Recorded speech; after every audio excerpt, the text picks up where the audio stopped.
지금 이스라엘 땅에서 또 전쟁이 일어났죠. 그리고 참으로 비참한 일들이 그 땅에서 일어나고 있습니다. 역사적으로 봤을 때 그곳은 우리 그리스도인에게서는 성지라고 할 수 있겠지만 다른 시각으로 봤을 때 그 땅은 피해 땅 같습니다. 항상 전쟁이 끊이지 않는 그런 땅. 그런 땅이 바로 이 우리가 알고 있는 이스라엘 땅, 가나안 땅, 팔레스타인 땅인 것 같습니다. 그래서 그 지역, 그런 곳에서 살기 위해선 사람이 강해질 수밖에 없습니다. 내가 강해지고, 그래서 다른 사람들이 감히 나를 건드릴 생각을 하지 못하게 하지 않으면 짓밟히는 그런 땅이 그 지역인 것 같습니다. 그래서 그런 곳에서는 역설적으로 폭력은 나의 삶의 방식이요. 폭력을 방지하기 위해서 폭력을 사용해야만 하는 그런 곳입니다. 즉, 내가 누군가로부터 폭력을 당했을 때, 작은 폭력을 당했을 때, 그 폭력으로 반응하지 않으면 결국 더 큰 폭력을 불러일으키는 그런 보복의 악순환이 일어나는 곳이 그 지역 같습니다.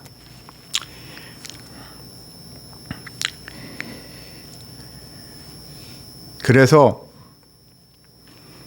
그들에게는 지금의 삶의 모습이 이렇게 서로 죽고 조기는 모습이 안타깝게도 주님 지금 이 성경 말씀이 쓰여졌던 시절이 지금으로 따지면 한 1500년 전 얘기인데요. 3500년 전 얘기인데요. 주전 1500년 BC 15세기라고 하니까요. 3500년 동안 그곳의 사람들은 예나 지금이나 살아오고 그렇게 살아가고 있습니다. 근데 역설적으로 그렇기 때문에 그 땅에는 폭력의 한계를 정해놔야만 합니다. 즉, 눈에는 눈, 이에는 이라는 것이 오늘날 이제 뭐라고 표현해? 현대화된 국가의 공권력에 의해서 우리의 삶이 컨트롤이 되는 현대 사회에서는 이해가 안 될 수 있지만 그렇지 못한 사회에선 눈에는 눈, 이에는 이라는 것은 내가 상대방한테 무언가를 당했을 때 그 보복의 한계선을 명확하게 정해놓는 거죠. 그렇지 않을 경우엔 내가 누군가 이런 상황을 우리 한번 생각을 해보자고요. 제가 마음에 안 드는 어떤 사람이 있었는데 그 사람이 저를 먼저 한 대 쳤다고 칩시다. 제가 그 사람을 약을 올려서 깐죽거려서 그 사람이 열받아서 저를 한 대 딱 쳤어요. 그때 제가 그래 잘됐다. 끝장을 보자 하고 그 사람을 마구 두들겨 패는 일을 하지 말라는 겁니다. 눈에 눈, 이. 네가 한 대 맞았으면 한 대 맞은 선에서 끝내. 그 이상으로 보복하는 것은 용납될 수 없어. 라고 하는 게 눈에는 눈, 이에는 이라는 그러한 원칙입니다. 이것을 통하여 그 사회는 우리가 겉에서 보기에는 너무 잔인하고 폭력적일지는 모르겠지만 이러한 원칙 때문에 그 사회는 파괴되지 않고 그 공동체성을 유지할 수가 있었던 거죠. 보복의 악순환이 일어나지 않고 1대1 등가로만의 보복이 일어나기 때문에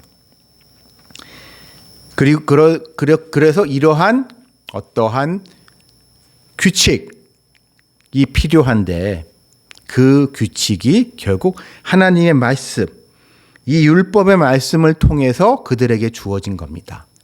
왜냐하면 그러한 곳에서 모든 사람들이 동의할 수밖에 없는 특별한 권위를 가질 수 있는 것은 결국 하나님의 말씀밖에 없기 때문이죠. 그렇기 때문에 이 하나님의 말씀을 통해서 사람들은 이제 그곳에서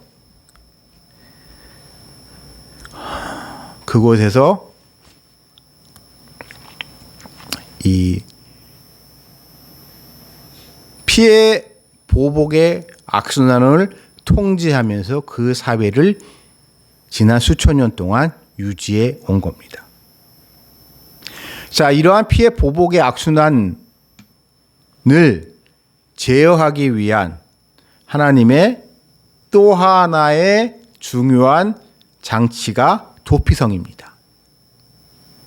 자, 사람이 사람을 죽였습니다. 근데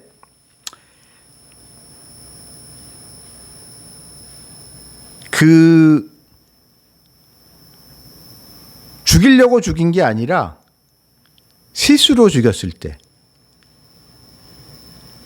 그 사람이 어떠한 처벌을 받아야 될까요? 저는 이 말씀 볼 때마다 우리가 운전할 때가 생각이 납니다. 여러분, 저는 간혹 가다 운전하면서가 깜짝깜짝 놀랄 때가 있어요. 사고는 정말 순간이고요. 이 사고를 피하는 것 또한 순간입니다. 아주 작은 차이, 간발의 차이로 사고가 나기도 하고 사고가 안 나기도 합니다. 어떨 때는 정말 나에게 수호천사가 있어서 그 수호천사가 내가 사고 나는 걸 막아준 게 아닌가? 라고 생각이 들 정도로 아주 찰나의 순간에 사고로 피하는 경우도 있어요, 우리가. 근데 안타깝게도 간혹이지만 사고는 나고 이 사고 때문에 사람이 다치거나 심하면 죽는 경우가 있습니다. 근데요, 이제 흥미로운 게 안타깝지만 교통사고로 사람이 죽었을 때, 특히 운전자가 운전을 하고 가고 있었는데 보행자를 치어서 죽였을 때, 그리고 그 중에 분명히 운전자는 잘못한 게 없는데 보행자가 무단횡단을 한다든가 해서 사람을 쳐서 죽였을 때, 그래도 무조건 구속이 됩니다, 우리나라에서는. 그리고 무조건 죄인이 됩니다. 그래서 피해자 가족들이 와서 난리를 치죠.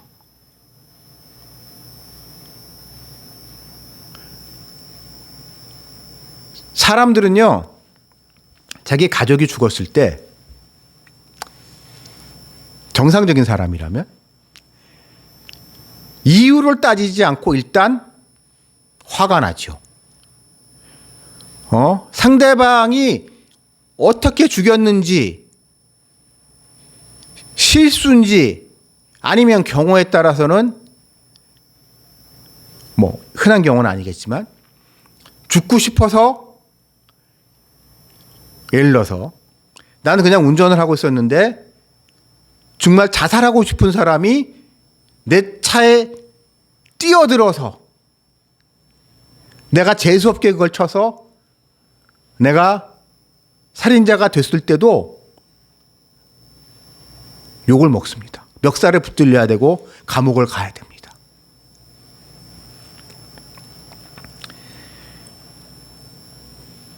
하물며 여러분, 옛날 이 지금 말씀의 배경이 되는 3,500년 전 이스라엘 땅을 한번 가봅시다.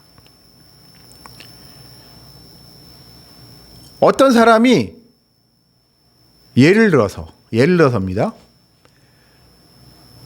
친구랑 같이 밭에 나가서 농사를 짓고 있었는데 곡괭이질을 하다가, 예를 들어서 드린 거예요. 곡괭이질을 하다가 잘못해서 옆에 있는 친구를 쳐서 그 친구가 죽었어요.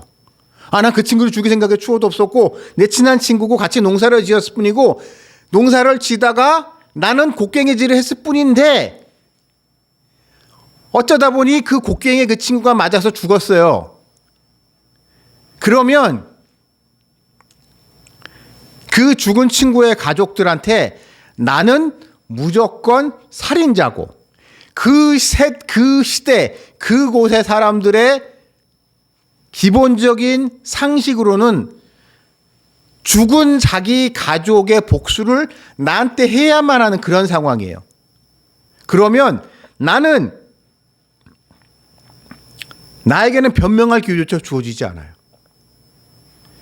그 사실을 아는 순간 그 죽은 친구의 가족들은 저놈 죽여라 하고 몽둥이 들고 쳐들어올 거란 말이에요. 그때 아니 제가 그러려고 했던 게 아니고요.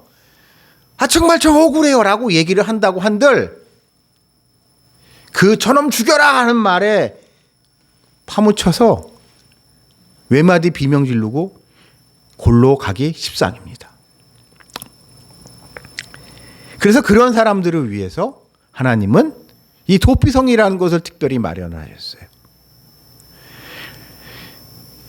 모세한테 이미 말씀하셨어요. 너희가 가나안 땅을 정복해서 너희가 정착할 때 너희 사는 곳에 이렇게 도피성이라는 곳을 두고 거기에 레위인들이 이렇게 살게 하고 해서 이렇게 하는데 거기에 사람들이 이렇게 실수로 사람을 죽인 사람이 왔을 때 그 사람을 이렇게 받아주라고 말씀을 하셨거든요. 모세를 통해서. 그래서 그런지 이 여호수아는 이 가나안 정복 전쟁을 끝내고 자기네들이 각 지파별로 땅을 다 나눠 갖고 각 지파별로 또 거기서 가문별로 다 땅을 하고 난 다음에 그 땅에 대한 배분이 다 마무리될 때쯤 6곳에 도피성을 설치를 합니다. 그래서 오늘 말씀과 같이 실수로 사람을 죽인 사람이 그것으로 도피하면 그 사람이 살 수 있게 하셨어요. 그러면서 중요한 말을 또 얘기합니다. 이거를 통해서 그들한테 재판을 받을 수 있는 기회를 주셨어요. 그러니까 보복이 명예로운 것이었던 사회에서 나의 입장을 변호할 기회조차 나의 이 사건에 대해서 객관적인 재판을 할 수 없는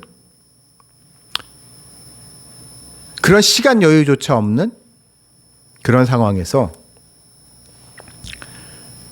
일단 그 사람들이 그러니까 그 가해자가 자기를 변호할 수 있는 시간과 기회를 주신 겁니다. 경우에 따라서는 이런 일도 있을 수 있어요. 내가 죽이지 않았는데 내가 죽였다고 사람들이 오해하는 경우도 있을 수 있을 것 같아요. 오비일학 같은 사건도 있었을 거란 말이에요. 오비일학과 같이 그렇게 내가 안 했는데 내가 이상하게 뭐라고 해야 되나요? 이렇게 오해를 받았을 때 이 말씀의 상황과 같이 보복이 일상화된 상황에서는 그런 상황, 이거 오해예요라고 이야기를 할 기회조차 주어지지 않았을 텐데 그런 기회가 이렇게 주어진 겁니다. 그에게. 그래서 그 사람은 일단 도피성으로 피난 가서 거기서 공정하고 합리적인 재판을 받을 수 있는 기회를 그 사람한테 줍니다. 그리고 그것에 따라서 그 사람이 그 사람을 유죄인지 아니면은 무죄인지 아니면 혐의 없음인지. 그래서 크게 세 가지 경우가 있었을 것 같아요. 첫째는 아니 이 사람이 죽이지 않았어. 이건 오해야. 하면 무혐의죠. 무혐의로 해서 동네 사람들한테 이제 이 사람이 안 죽였고요. 뭐 예를 들어서 이런 거 같아요. 그 친구가 내가 농사를 같이 짓다가 아까 그런 상황 농사를 짓다가 옆에 있는 친구가 그러니까 죽기는 죽었는데 내가 쳐서 죽인 게 아니라 그 친구가 예를 들어서 일하다가 잘못 쓰러져서 자기가 어디 부딪혀서 죽었다던가 평소에 심장이 안 좋았던 친구여가지고 심장마비로 죽었다던가 뭐 하여튼 그런 다른 이유로 죽었다는 거를 입증을 하게 되면 그 사람은 무죄인 거죠. 무죄여서 자기 고향으로 돌아가서 이제 살면 돼요. 그 사람은 편하게. 자, 그리고 또 한 가지 케이스는 그 사람이 죽인 건 죽인 건데 평소에 친한 친구였고 여러 가지 정황으로 봤을 때 일부러 죽인 게 아니야 라고 했을 때는 그 도피성에서 이제 살아야 되는 거죠. 그 도피성을 나가면 안 됩니다. 그 도피성에서 쭉 살다가 그 도피성을 관할하는 대제사장이 죽으면 그 자기 고향으로 그때 돌아갈 수 있습니다. 세 번째 경우는 해보니까 본인은 아니라고 얘기하지만 모든 증거가 일부러 죽인 거다. 진짜 살인한 거다. 라고 했을 경우에 이제 끌려 나와서 처벌을 받는 거죠. 이렇게 세 가지 경우가로 하면서 사람들이 공정한 법의 재판을 받을 수 있도록 하나님이 이렇게 하셨고 그것을 따라서 여호수아는 세 군데, 그러니까 요단강 서편의 세 군데, 요단강 동편의 세 군데의 도피성을 마련을 했습니다. 그래서 이 도피성이 근데 참 위치가 재밌는 게 요단강, 그러니까 이스라엘 사람들의 생활권으로 놓고 봤을 때요. 걸어서 2, 3일 이내에 들어갈 수 있는 곳이에요. 즉 사람들이 만약에 도피성을 한 군데 사람들이 가기 힘든 곳에 도피성을 만들었으면 사람들이 글로 도망가다가 붙잡힐 수도 있겠죠. 근데 하나님이 이 요단강 동편과 서편에 세 군데씩 설치하게 함으로써 이스라엘 사람들은 사고가 터지면 빨리 그곳으로 튀어가서 자신의 생명을 보존하고 자신의 권리를 주장할 수 있는 그런 기회가 그들에게 주어졌습니다. 이게 여러분 참 놀라운 것 같아요. 이게 지금은 3,500년 전 얘기란 말이에요. 3,500년 전 이야기인데 이 모습이 저한테는 우리나라 옛날 조선시대 때 모습하고 이렇게 오버랩이 됩니다. 저 같은 사람한테는. 그러니까 지금은 이제 많이 좋아졌지만 우리나라도 불과 몇십 년 전만 해도 이런 살인사건 같은 게 났다고 칩시다. 누가 시체가 발견이 됐어요. 그러면 범인을 찾아야 됩니다. 없으면 범인을 만들어야 됩니다. 경찰은 시체가 발견되면 그 시체가 더군다나 누가 봐도 피살된 게 확실해 살인 사건인 게 분명하다면 그냥 동네 옛날 요즘은 안 그러죠 세상이. 그냥 동네에 좀 만만해 보이고 껄렁껄렁해 보이고 이 죽은 사람과 평소에 사이가 안 좋았던 사람 잡아다가 족쳤죠. 그러면서 억울한 사람들 많았습니다. 아무리 억울하다고 얘기를 해도 아니딴 연기에 아닌 때 굴뚝에 연기냐냐고 하면서 사람들의 손가락질을 받았고 그 가족들은 본인은 무조건 감옥에 가서 몇 년 살아야 됐습니다. 제가 그 시절에 있었던 이야기들을 들어보면 지금 우리의 기준으로는 말도 안 되는 억울한 피해자들이 너무 많았고 더 나아가서 그런 경우도 있었다 그러더라고요. 경찰이나 검찰이 그렇게 무리한 수사, 강압적인 수사를 해서 억울한 피해자인 거를 알아도 판사가 그걸 함부로 풀어줄 수가 없었대요. 지금 우리가 보기엔 말도 안 되는 소리인데 그때는 그랬대요. 무죄를 때리면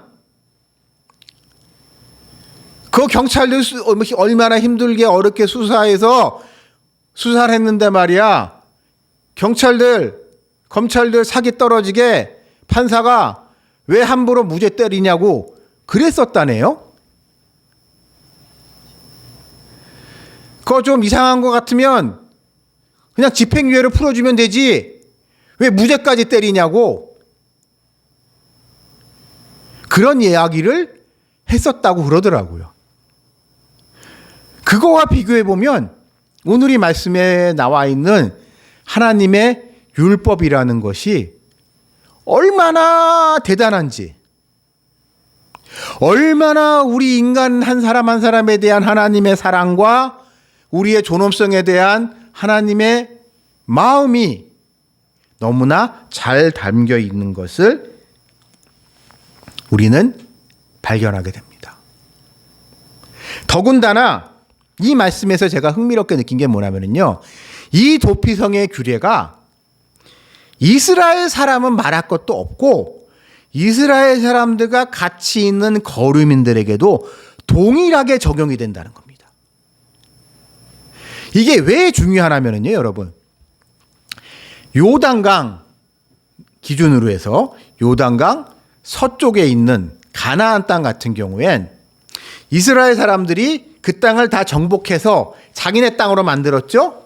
그러니까 그 땅에 사는 사람들은 대부분 다 이스라엘 사람입니다. 이스라엘 사람들끼리 농사를 지으면서 양을 키우고 소를 치고 키우고 그다음에 뭐 갈람나무, 올리브나무 같은 거를 키우고 이러면서 포도나무를 심고 키우고 이러면서 살아가는 지역이 요단강 서편 가나안 땅이었어요.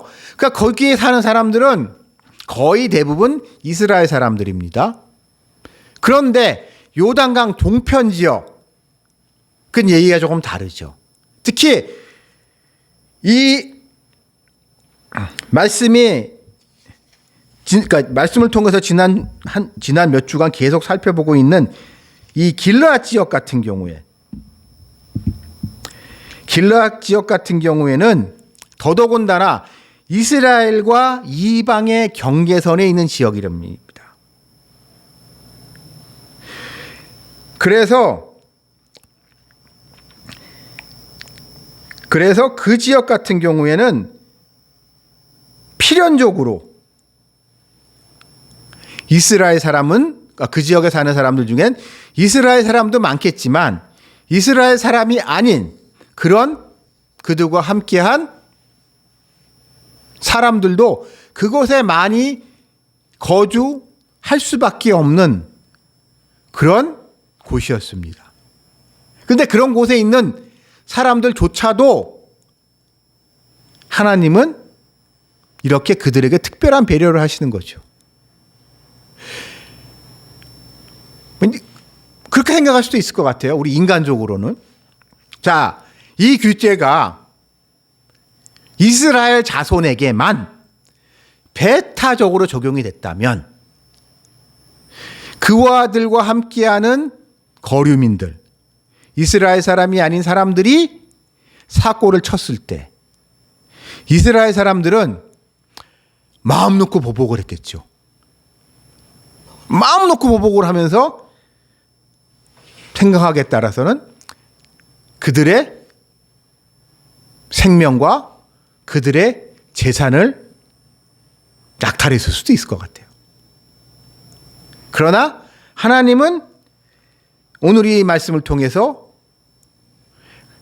이 도피성에 관한 율법은 이스라엘 사람은 말할 것도 없고 이스라엘 사람이 아닌 사람들, 그들이 비록 혈통적으로 아브라함과 이삭과 야곱의 자손 아니고 여호와 하나님을 섬기지 않는 이들이라고 할지라도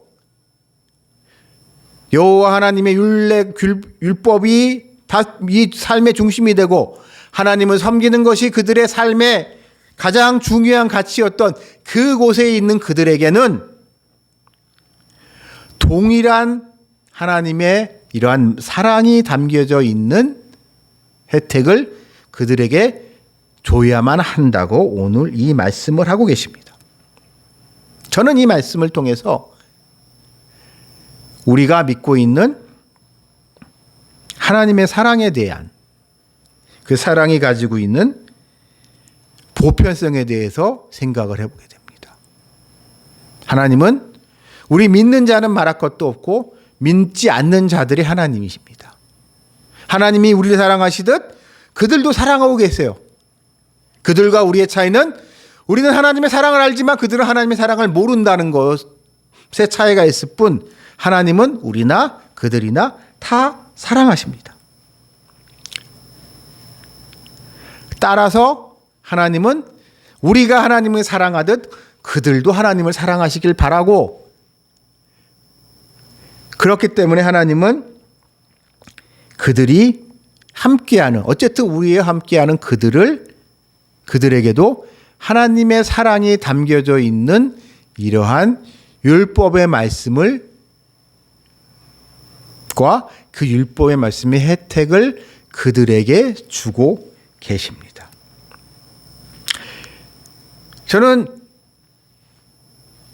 가끔 이런 생각을 해봅니다.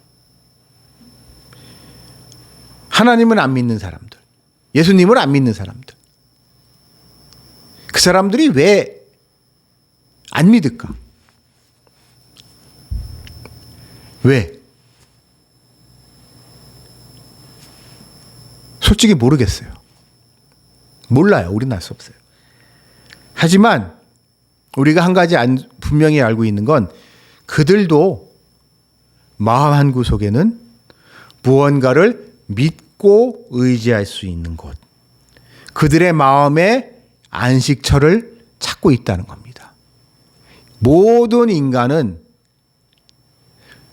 아무리 잘난 척을 해도, 아무리 강한 척을 해도 자기가 얼마나 비참한 존재인지를 다 알고 있어요. 모르는 척할 뿐이에요. 그래서 평소에는 교회를 핍박하고 교회 다니는 사람들을 무시하고 하던 인간들도 삶의 위기가 닥쳤을 때, 내가 죽게 생겼을 때,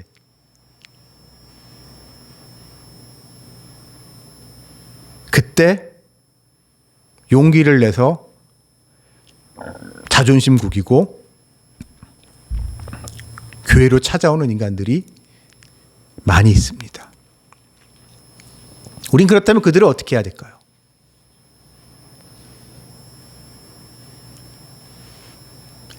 우리는 그런 사람들을 이렇게 대할 수도 있어요. 평소에 그렇게 잘난 척 하더니, 평소에 전에 나 교회 다닌다고 이렇게 무시하더니 라고 하면서 대놓고 무시하지는 않아도, 그렇게 무시하시는 분은 없겠죠, 설마. 어떤 경우가 있는 것 같냐면, 교회에서 짬밥을 내세우는 인간들이 있습니다. 너 이 교회 처음 왔지? 어이 신병 취급을 해요. 그러면서 교회 짬밥을 운운하시는 경우들이 왕왕 있습니다. 그러면서 낯선 교회 공동체에 왔을 때 거기에 적응을 하지 못해서 안타깝게도 떠나가시는 분들이 있어요. 분명히 있습니다. 오히려 그런 과정을 통해서 교회에 대해서 더 큰 상처를 가지고 믿는 사람들에 대한 더 큰 한을 품고 교회를 떠나시는 분들이 계세요.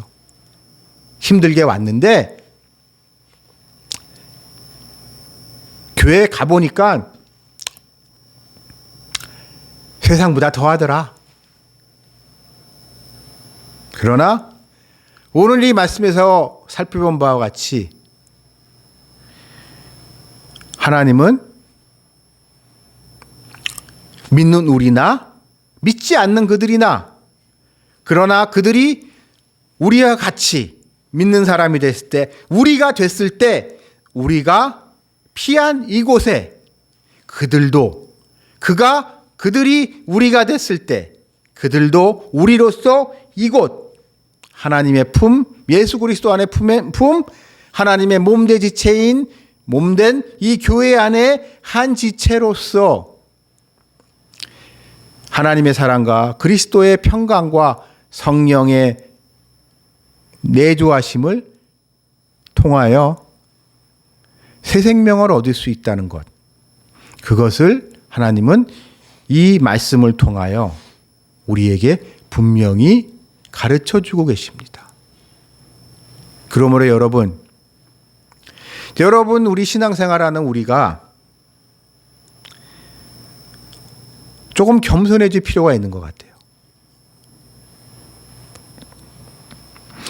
여러분이나 저나 하나님의 특별한 은혜로 택함을 받아 이 자리에서 이렇게 하나님을 경배하고 예수님을 사랑하고 성령님과 함께 예배를 드리고 있습니다. 감사할 일이죠. 그러나 이것은 우리에게만 주어진 어떠한 특권이라기보단 하나님이 이 세상에 하나님의 사랑을 실현하시고 더 많은 영혼들이 주님께로 돌아오기를 원하시는 하나님의 그 사랑을 이 세상에 보여주시기 위한 하나의 사건이요 도구일 뿐이라는 것을 염두에 두시고 우리 겸손한 마음으로 우리 주변에 있는 분들을 항상 열린 자세로 맞이할 준비를 하며 살아가시는 여러분들이 되시기를 주님의 이름으로 축원합니다. 우리 다 같이 기도드리시겠습니다.